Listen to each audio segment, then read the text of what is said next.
చూస్తుంటేనే నోరు ఊరిపోతుంది కదా! మీరెప్పుడైనా ఇలా ట్రై చేశారా? Top and chicken curry combination. Try చేయకపోతే మాత్రం నేను చేసిన ప్రాసెస్‌లో ఒక్కసారి ట్రై చేయండి. చాలా నచ్చుతుంది. టేస్ట్ అయితే అదిరిపోతుంది అసలు. సింపుల్‌గా చెప్పేస్తా చూసేయండి. ఫస్ట్ అయితే ఆనియన్స్, అల్లం వెల్లుల్లి, జీలకర్ర మంచిగా ఫ్రై అయ్యాక చికెన్ అయితే వేసేయాలి. సో, చికెన్ కొంచెం మంచిగా ఫ్రై అయ్యాక ఉప్పు ఇంకా పసుపు వేసి మంచిగా వేపాలి. అది కూడా మంచిగా ఫ్రై అయ్యాకైతే కారం అయితే గట్టిగా దట్టించాలి. ఎందుకంటే తోపలోకి మంచిగా కారం ఉంటేనే ముద్ద అయితే అలా దిగిపోతుంది.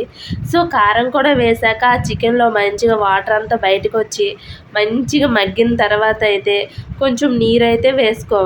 ఎక్కువ వాటర్ ఏం అవసరం లేదు. ఎందుకంటే ఆల్రెడీ మనం చికెన్ మంచిగా ఫ్రై చేసేసాం. సో, వాటర్ ఎక్కువేం అవసరం లేదు. సో, మంచిగా మూత పెట్టిస్తే ఇంకేముంది, మన చికెన్ కర్రీ అయితే రెడీ అయిపోతుంది. అలా చికెన్ పైన కొంచెం మసాలా వేసి అలాగే కొత్తిమీర వేసుకుంటే మన యమ్మీ యమ్మీ చికెన్ కర్రీ అయితే రెడీ అయిపోతుంది. చూస్తుంటేనే నోరు ఊరిపోతుంది కదా! సో, సింపుల్ ప్రాసెస్ ఇది. అసలు వంట రాని వాళ్ళు కూడా చేసేయొచ్చు. అంత ఈజీగా చెప్పాను సింపుల్‌గా.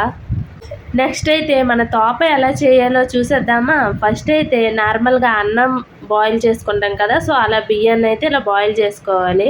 సో, మంచిగా మెత్తగా అయితే ఉడకాలి. అందులో కొంచెం సాల్ట్ వేసుకోవాలి. నేను చూపించినట్టు. తర్వాత సాల్ట్ వేసినాక అవి ఇంకా మెత్తగా అయిపోతాయి కదా బియ్యం. సో, అందులో అయితే ఈ రాగి పిండి అయితే వేసేయడమే.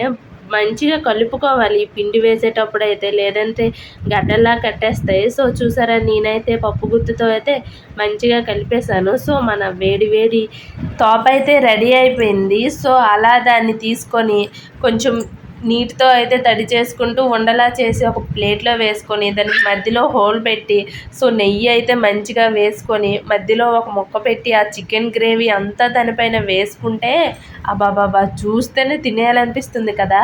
చాలా బాగుంది. సో, అలా ముక్క తీసి ఆ ముద్దలో పెట్టుకొని ఆ గ్రేవీలో ముంచుకొని తింటే ఇంకేముంది, అసలు నోట్లో బ్లాస్టే. చాలా బాగుంది. మీరు కూడా ఒకసారి ట్రై చేసేయండి. ఈ తోపకి ఇంకో పేరే రాగి సంగటి అంటారు కదా! మీరేమంటారో కామెంట్ చేయండి.